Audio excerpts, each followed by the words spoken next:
Welcome to this next lecture in the optics module, lecture 9, microscopes and telescopes. In the last lecture, we discussed about the basic principle of a simple microscope or a magnifying glass.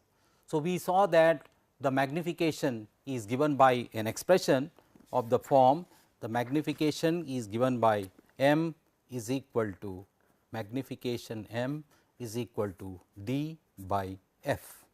F is the focal length of the lens. So, focal length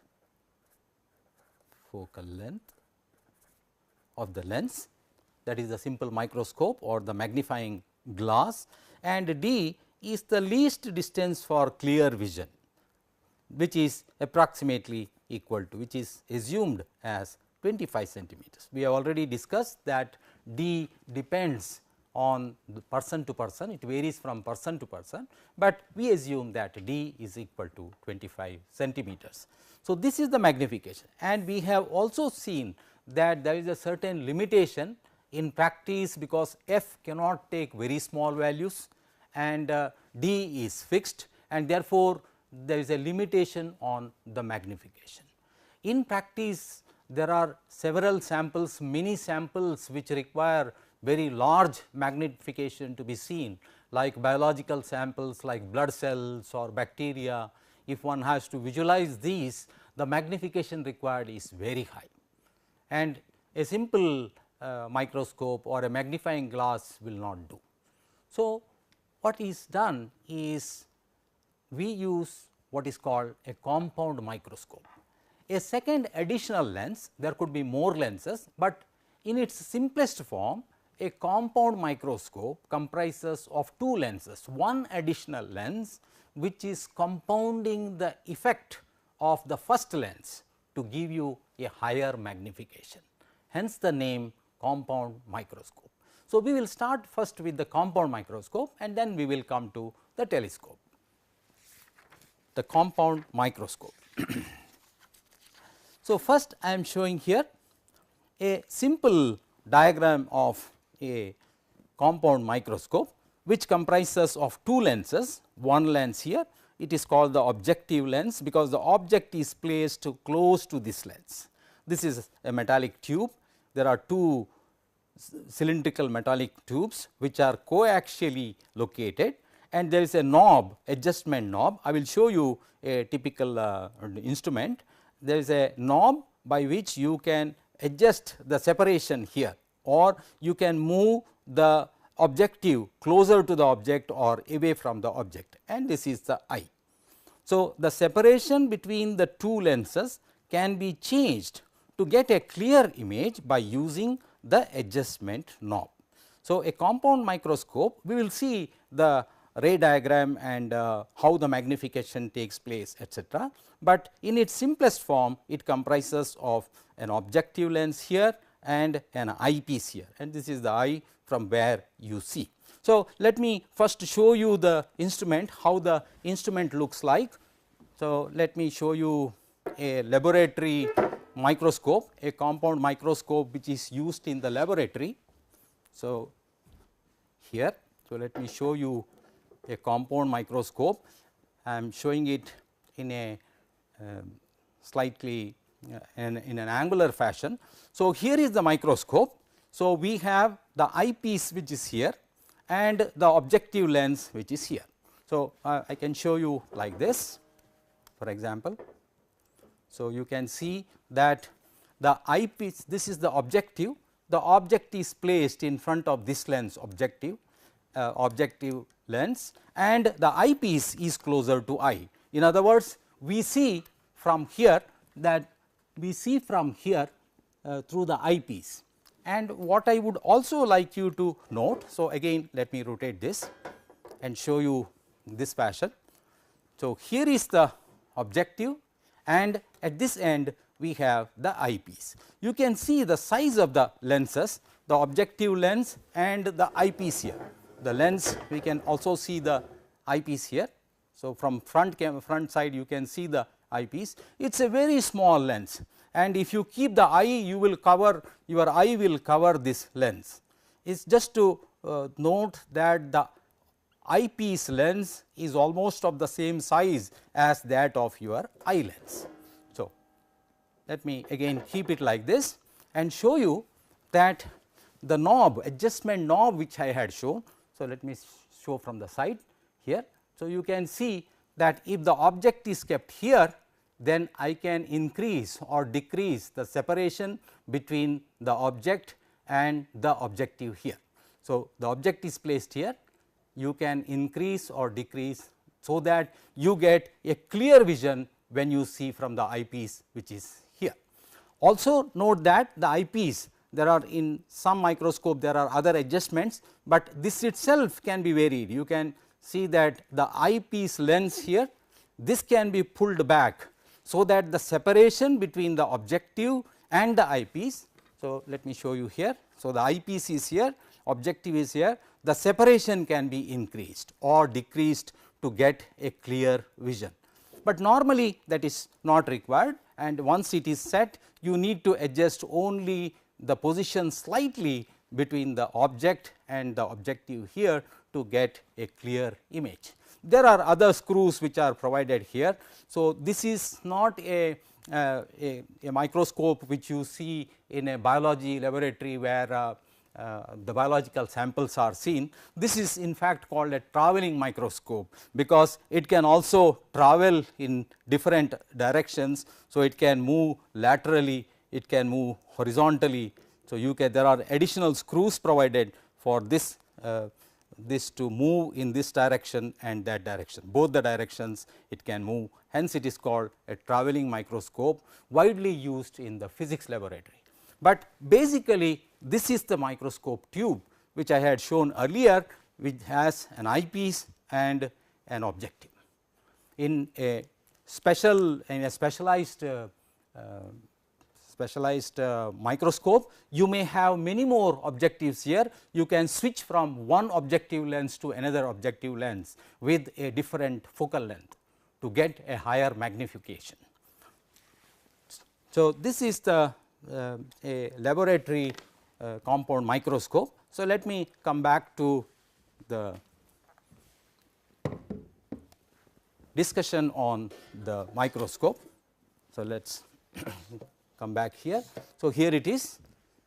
So, the original diagram which I had shown, that it is a tube, one tube into other tube, and the adjustment knob here, the adjustment knob by which we can move the objective lens, and here is the eye which you for observing the image. The object is placed in front of the object lens, and this is called eyepiece because it is closer to the eye which observes the image.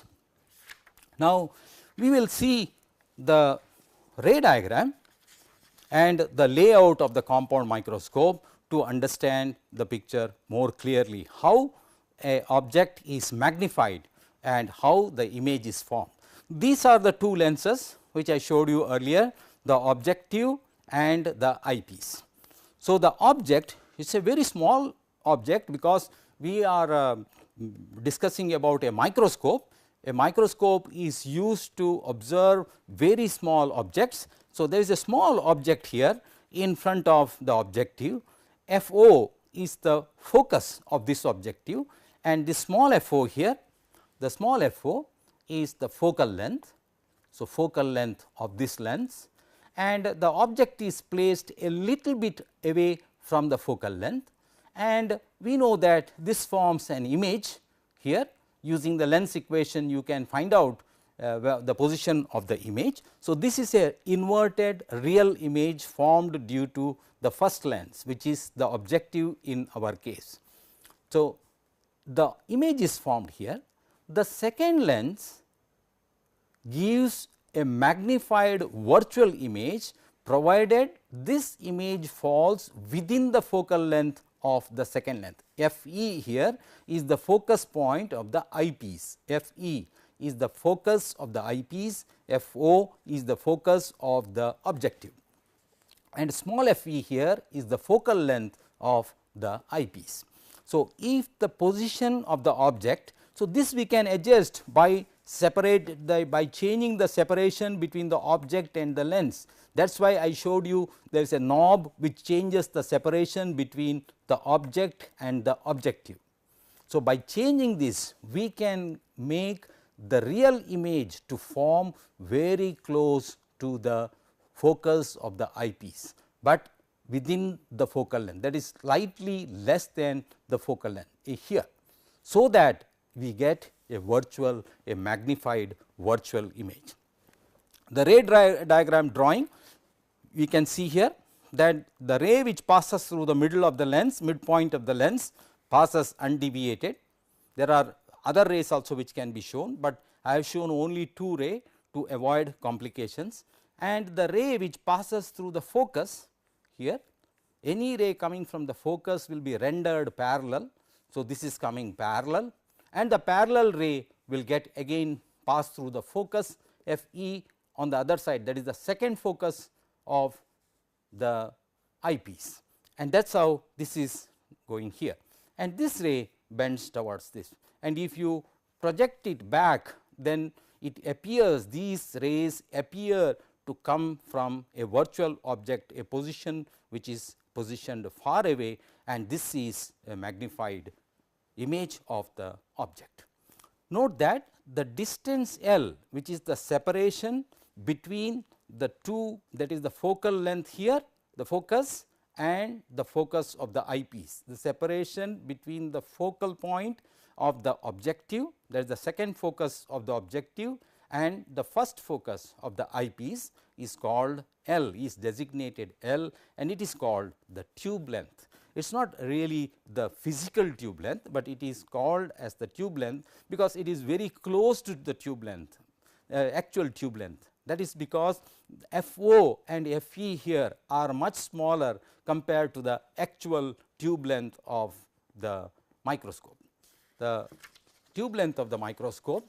So, if you see the original diagram, so we may say that this is the tube length, almost the separation as the tube. This is the tube and this is the length of the tube, but it is not exactly the tube length, because the focus, typically the focal length of this objective is 1 centimeter or less, and typically this is also of the order of 1 centimeter or 1.5 centimeter, whereas the tube itself is typically 15 to 20 centimeter in length. The separation between them, this L is typically 15 to 20 centimeter, whereas these are approximately 1 centimeter, because we use a objective and an eyepiece, eye lens here, eyepiece, which have small focal lengths. So, L is the tube length. So, this ray diagram clearly illustrates how a small object, first a real inverted image is formed by the objective in a position which is very close to the focus of the eyepiece, but inside here, that is closer to the eyepiece, and therefore, a position, the object position is such that we get a virtual image, an enlarged, a magnified virtual image. This is just like this part is the same as that in a simple microscope or magnifying glass, which we have discussed in the last class. Now, we have added only one more lens here, which gives a first magnification here and then a second magnification here. Therefore, we have a magnification which is almost doubled. This can be not really doubled, it could be many more times. So, this could be seen as an image formed due to the first lens followed by image formed due to the second lens. So, here I have pre-drawn another diagram just to make it clear again that we have this first length. So, I am first showing the first lens here forming a real image. So, first lens. So, I had shown in the previous diagram only these two rays, but here I have also showed a parallel ray passing through the focus here and reaching the same point, of course, and this is the object and this is the real image formed by the objective. So, FO, FO and L. Now, in the same position I am showing now the eyepiece, how it forms a virtual image, a magnified virtual image. This is working like a magnifying glass, and this is like an imaging lens. Now, you superpose this over the other and what you have is the compound microscope. The magnification here is m is equal to h dash by h, which is a dash b dash divided by a b, and we can show that this is nothing but h dash by h is equal to f 2 b dash here divided by f divided by p times f 2 here, because these two are similar triangles, triangle f 2 b dash a dash and triangle m p f 2 are similar triangles, and therefore, we have h dash by h, that is this by this, is equal to this distance divided by this distance. This distance is the focal length f o and f 2 b dash, but f 2 b dash is very close to L, because we have shown in the, if we see the earlier diagram, we can clearly see that it is this distance which is almost equal to the separation L, and therefore, f 2 b dash which is close to L, and therefore, we have magnification is equal to tube length L divided by f o. So, the first magnification. Now, the second magnification we have already derived in detail in the last class, that the angular magnification that you get is d by f e, where f e is the focal length of the eyepiece, and therefore, the net magnification. So, the net magnification m, the net magnification m is equal to the first linear magnification multiplied by m theta. So, this is the overall magnification is equal to m linear and m theta, which is equal to, we have L divided by f o into multiplied by d by f e. So, m, the total magnification m is equal to L into d divided by f o into f e. We can see that the magnification will be larger if f o and f e are smaller. That is why one chooses the objective of a small focal length and eyepiece also of a small focal length. Similarly, L, if the tube length is large, then the magnification can be large. So, d is of course fixed, d is the distance for least distance for clear vision, which is taken as 25 centimeter. We have already discussed in the last class that d actually varies from person to person. However, for on an average it is approximately 25 centimeter, and we assume d as 25 centimeter. L is the tube length. So, if we take a typical example, if we take an example just to get an idea what kind of magnification we have.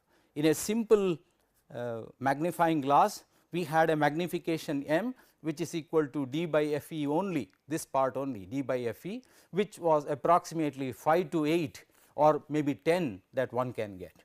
But now, let us see in a typical example, if you have an objective f o of focal length is equal to 1 centimeter and a 1 centimeter or 1.5 centimeter, let me take 1.5 centimeter, and f e the eyepiece of focal length 2 centimeter. You could also take smaller values, and d is of course, and a tube length L is typically approximately 15 centimeters, and d is equal to of course 25 centimeter.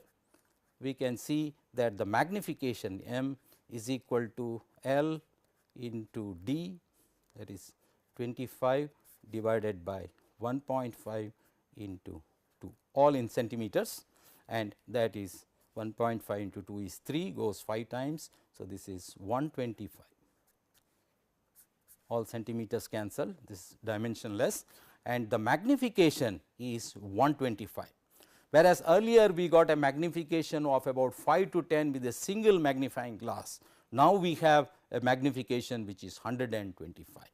So, this clearly illustrates that by using an additional lens to enhance or to compound the effect of a single lens, we can get much larger magnifications. In fact, one can have focal lengths FO, objective focal lengths, which are a few millimeters, 1 millimeter, 2 millimeter, in which case you can see that the magnification will go further higher and you can easily get magnification of the order of 1000. So, this is a compound microscope. Now, let us move to there are many more problems which one can work out, but let us now move to the telescope. So, what is the telescope? So, telescope, recall that telescope is an instrument to measure, to observe an object at a large distance, tele, that is at a far away distance. When you have an object which is at a far distance, so you are observing from here. So, this is the human eye or eye lens. So, let me show this as the eye lens, and this is the retina we have discussed in the last class. If you have a big object, but which subtends an angle, a certain angle theta here or alpha at a certain distance, which is u here, then the angle alpha subtended at the eye is alpha. The same object, if it moves away, let us say it moves to same height, is the same object, then this will subtend an angle which is smaller than alpha. And if the object is at a very large distance, then the angle subtended is very, very small. In other words, if the object is almost like infinity, for example, let me take some practical numbers. If I take some practical numbers, for example, you take, let us take moon, we take moon. Moon has a mean diameter, average diameter size diameter of approximately 3.48 into 10 to the power of 3 kilometers, and the distance from earth to moon, the distance is approximately 3.84 into 10 to the power of 5 kilometers, the earth moon distance. Now, the size here, the diameter. So, we have a situation. So, here is the moon, which is, so here is the earth and an observer is here.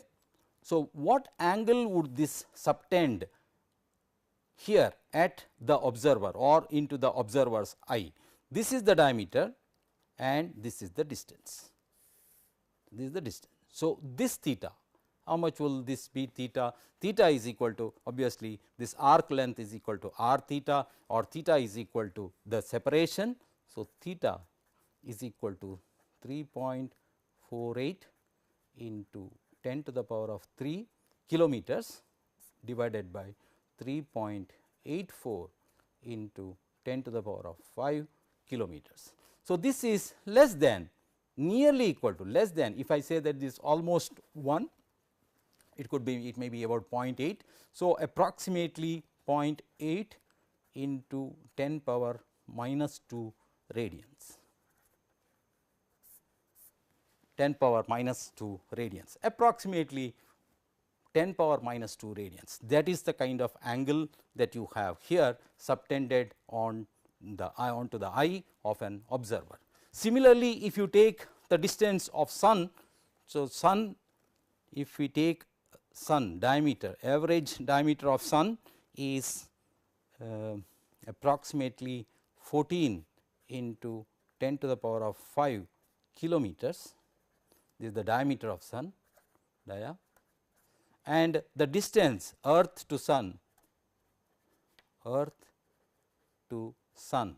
is approximately 1.5 into 10 to the power of 8 kilometers, or 15 into 10 power 7 kilometers.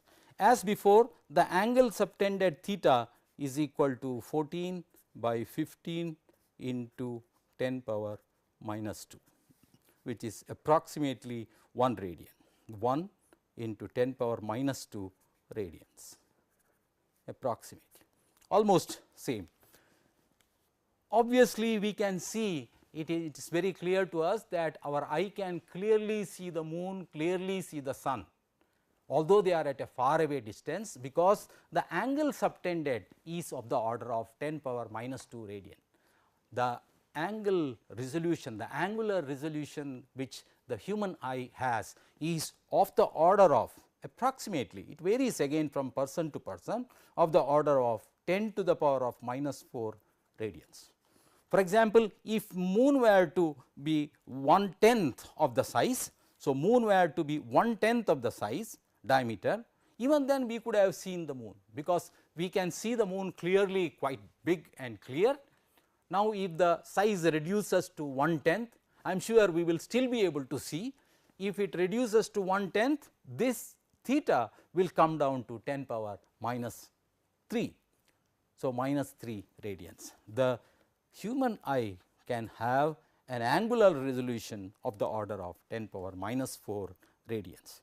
Now, coming back to our discussion on telescope, the important point which I wanted to show, wanted to illustrate by these numbers is that the angle theta is extremely small, or the rays travel very close to the axis, parallel to the axis. The rays which come from the object are almost parallel.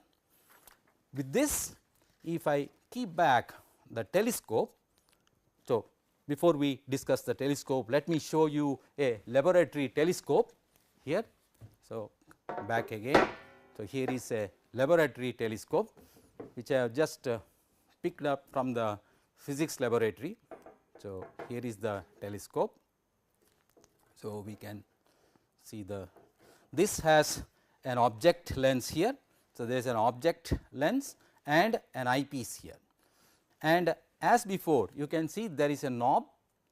So, we can move the knob and change the separation, because this is clamped, the tube which holds the object lens or objective is clamped, and therefore, we can change the separation. We can change the separation between the object lens and the eyepiece by moving this knob.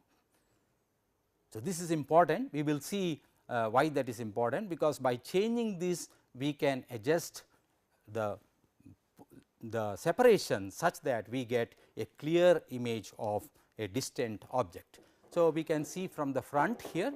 So, this is the object lens here. So, this is the object lens, and on the other side. So, if we see like this, so this is the eyepiece, and as before you can see that the lens is quite small, it is almost the same size as our eye. So, here is the eyepiece, and so here is a typical telescope. So, what is the difference that we see? I showed you just now an objective or a microscope, and now a telescope. The basic difference we can see is, we can see externally, just by outside we could see, is that there was an objective which was small, a small objective lens. Now, you have a slightly bigger objective lens, and the eyepiece looks of course almost similar in that case, but clearly the object lens which I showed you on the microscope was of smaller diameter. Otherwise, they look similar. Now, let us discuss the ray diagram and try to understand more about the telescope.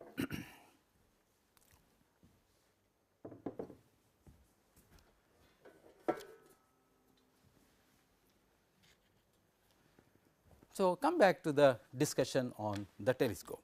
So, object lens, you can clearly see, now I have showed a bigger lens here, the objective, and eyepiece is here of a small focal length, whereas the objective is of a longer focal length and also a larger diameter.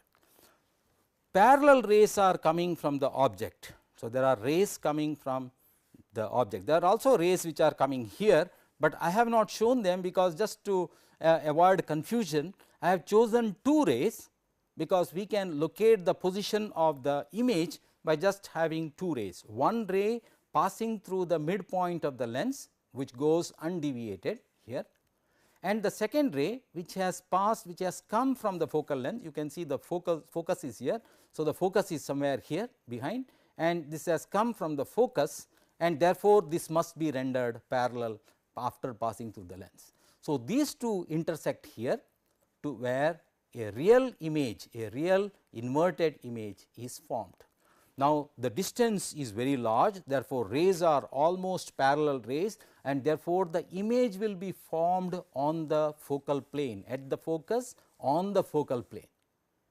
Therefore, the first thing that we see is, and this image helps, or this image acts as an object to get a magnified virtual image of the same by the eyepiece. This functions as before, the eyepiece functions as before, that is, it gives us a magnified image, a virtual image of the object which is placed close to the focus of the eye.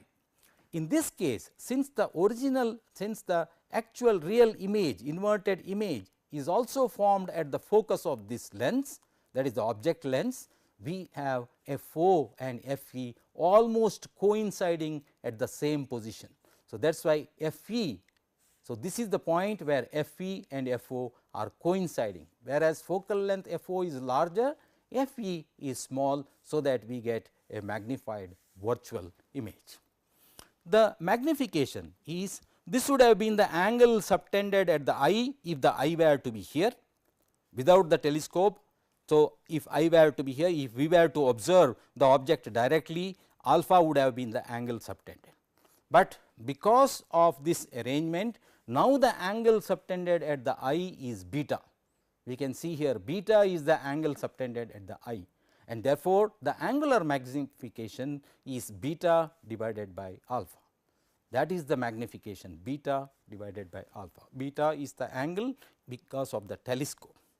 And what is beta? If you look at this diagram, so beta here is h dash divided by f e.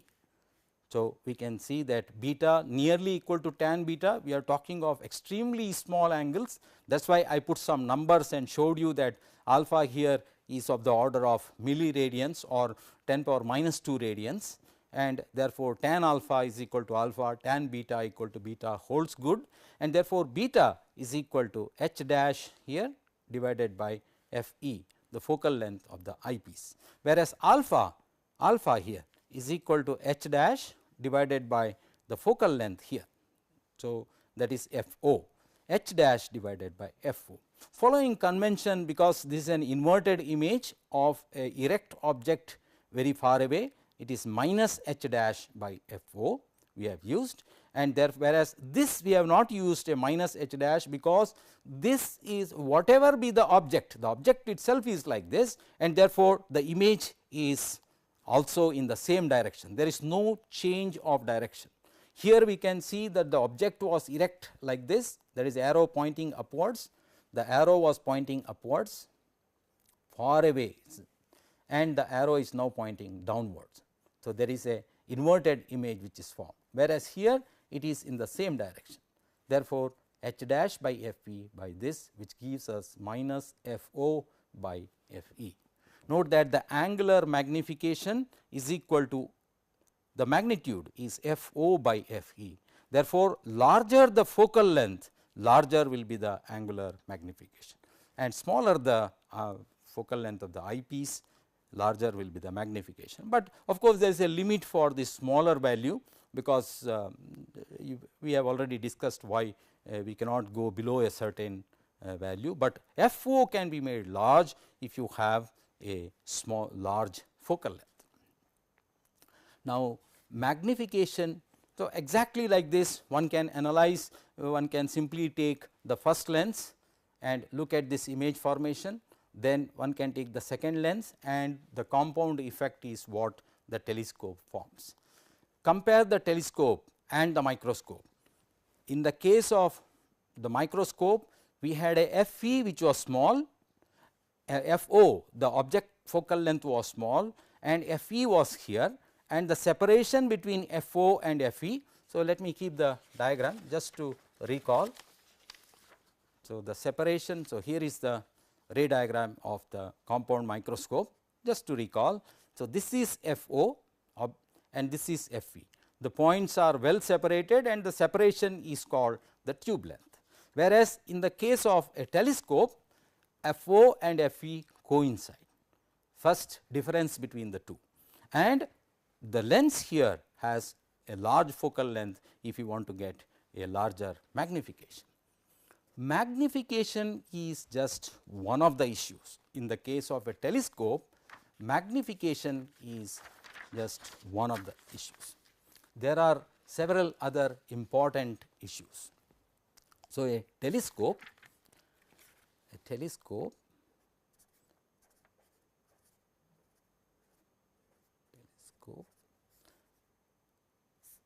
which is used to observe a distant object which appears very small. So, magnification is required. So, magnification is an issue.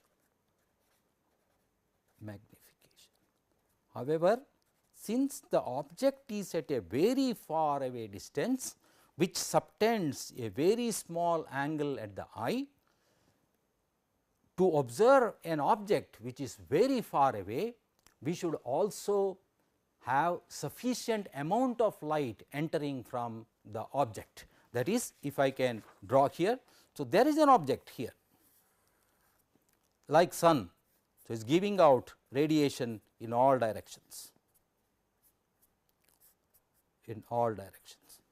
that is into 4 pi steradians here, or the area, the surface area of 4 pi r square all around, and the radiation which enters a small cone which is formed on the observer here is very, very small. The fractional light entering this cone of angle alpha, which is of the order of 10 power minus 2 radian, is very, very small. A very small fraction of it enters this eye. Therefore, when the unless we have a large aperture here, larger the aperture, that is, if I have a larger lens here, then instead of a smaller lens, then the amount of light which enters the eye would be much more compared to the amount of light which would enter if I had a smaller lens. Let me draw a smaller lens here. So, I have a small lens, same parallel beams, but the amount of light which enters this small lens is much smaller compared to the amount of light which enters here. Therefore, if the light is insufficient, it will be so weak that it would be difficult to observe the object even though it is magnified. The object may have been sufficiently magnified, but the amount of light which enters through the objective lens is so small that it would be very weak or maybe indistinguishable from the background. And therefore, magnification is one issue, but the second important issue is the light gathering power, or capacity, light gathering capacity.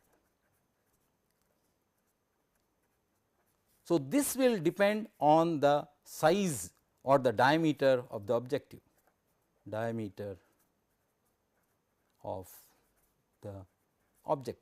Larger the diameter, larger will be the amount of light which enters the objective in forming the image.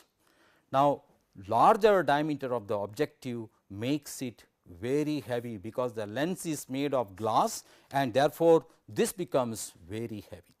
This implies it becomes very heavy, and fabricating, and so fabrication of such lens, so difficult, fabrication becomes difficult. So, I am just highlighting the points, practical aspects, fabrication becomes difficult.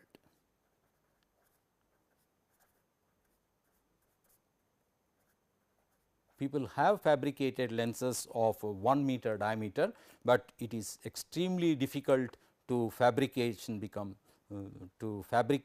such large lenses. This is very heavy. So, fabrication and supporting also be supporting this in the tube. So, in the tube has to hold the lens. So, supporting the tube, supporting the lens in the tube, in the telescope tube, in the telescope becomes difficult.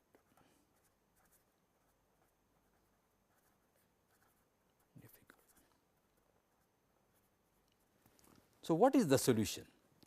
So, it was proposed that instead of using a lens, so instead of using a lens, one may use a mirror, a concave mirror. So, going over from lens to mirror. So, how is that possible? So, the same configuration. So, let me draw this diagram here. So, we have parallel light coming from a distant object like this. We have a large concave mirror,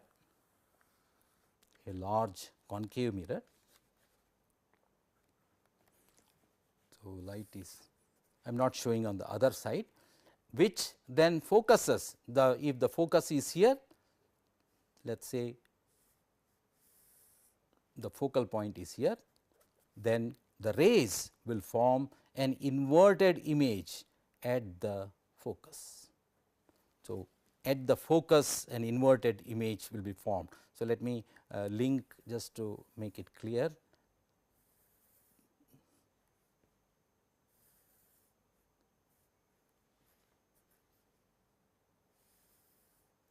So, these are the rays which form an inverted image just as in the case of the lens now, but in front of the mirror, in front of this mirror. So, we have achieved a small inverted image of the distant object at the focus or on the focal plane of this concave mirror.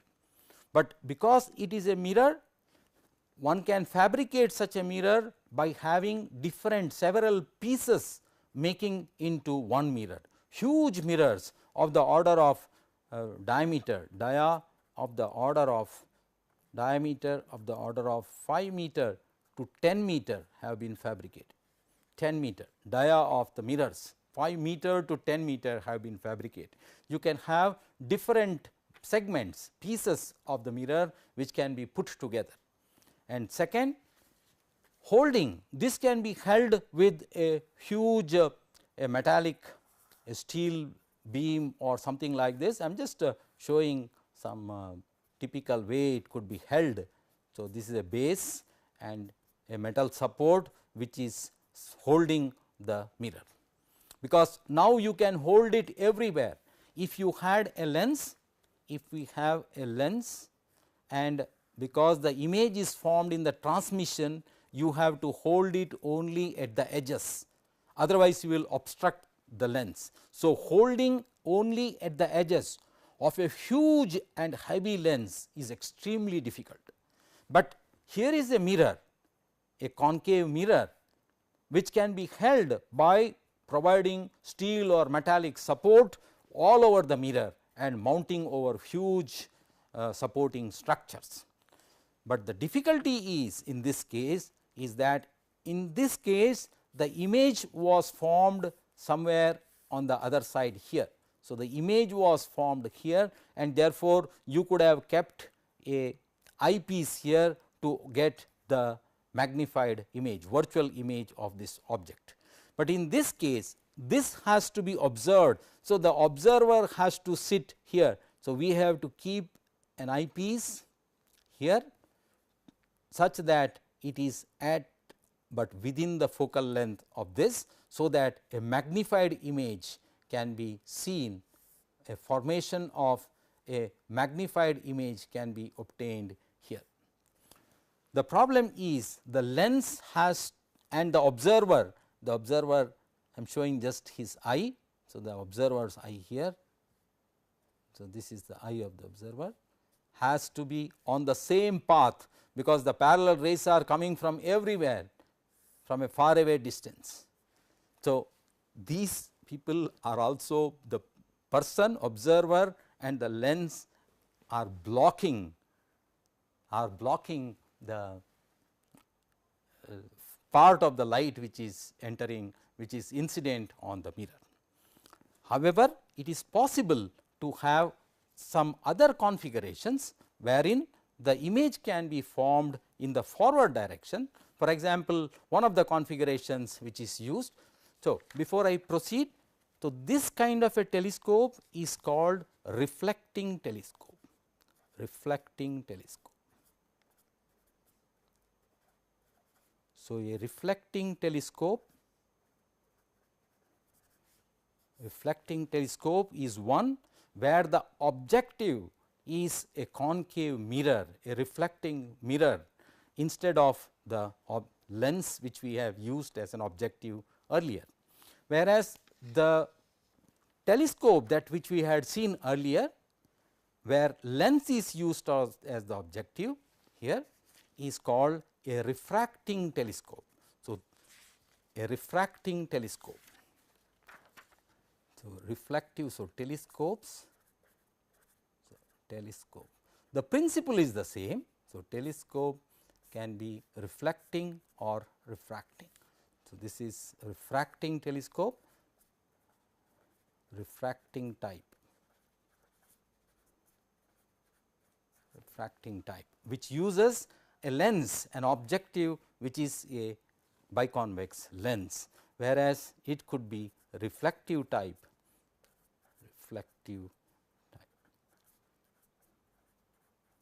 where the first image, the real inverted image, is formed by a mirror, using a mirror.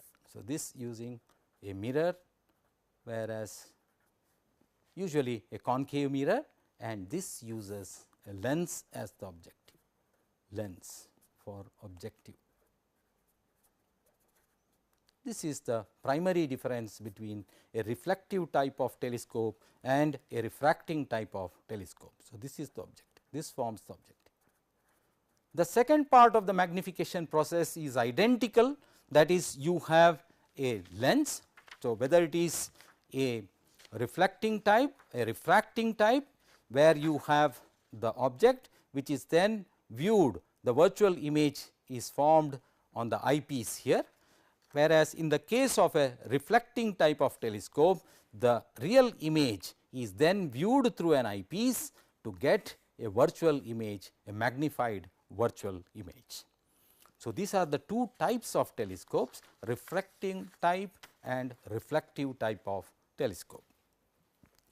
Finally, we have one more type of telescope which is called terrestrial telescope, terrestrial telescope. I will briefly describe this terrestrial telescope. The telescope that we had, so terrestrial telescope and astronomical telescope.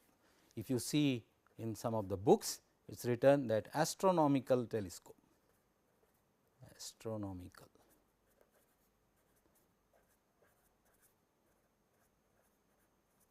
Astronomical telescope. Astronomical telescope is a telescope used to observe celestial bodies,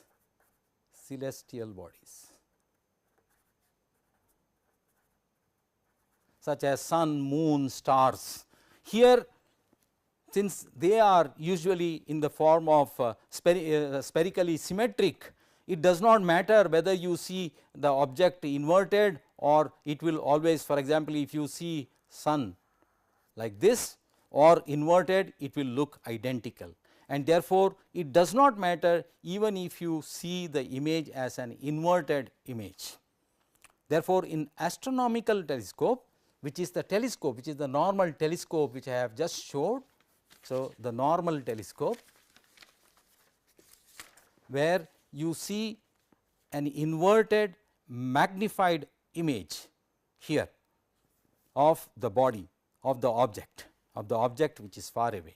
Arrow we have used only for our convenience, but a celestial body like sun or moon or planets, they do not have, they are spherically symmetric, and therefore, it does not matter whether it is inverted or not.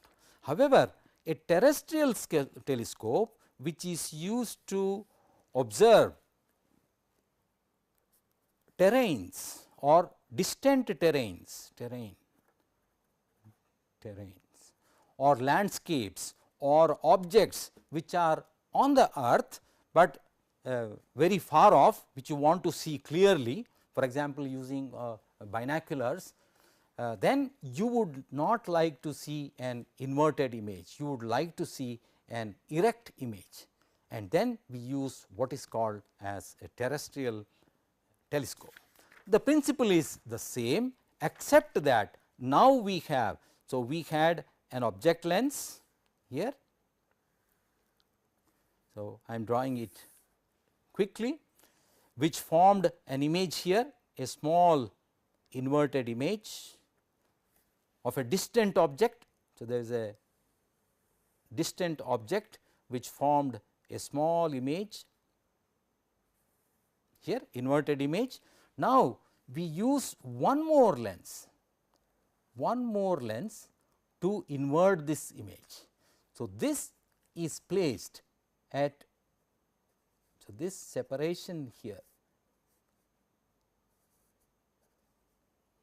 So, if we place a lens inside the telescope such that the image is formed at a distance 2f from this lens, 2f, f is the focal length of this lens here, the in between length at a distance 2f, then you will see an inverted image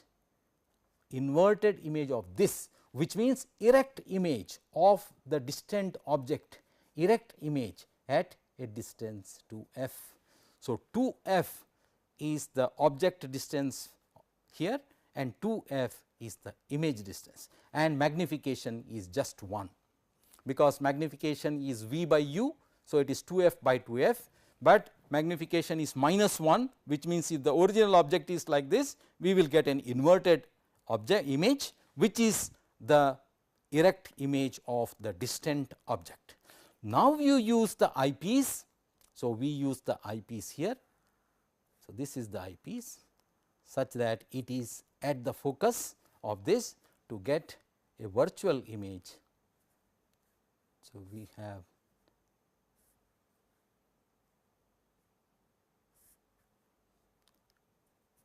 a virtual image formed. I am drawing right in front without any scale. So, we see that a virtual image is formed at a distance. So, I have simply, these are the actual ray paths, but they appear to come from a point here. So, this is the original eyepiece. So, this is eyepiece, this is the objective as before. So, only thing that we have added is a lens here, such that the original image is formed. So, this distance now, so we have this distance. If you recall, the image is formed at FO and this is FE, this is FE. In an astronomical telescope, the total separation, the separation between the two lenses is L is equal to, let me call it as L is equal to FO plus FE. But in the case of a terrestrial telescope, we have L. So, this is astronomical, this is length of the terrestrial telescope is FO plus 2f plus 2f. So, 4f plus f.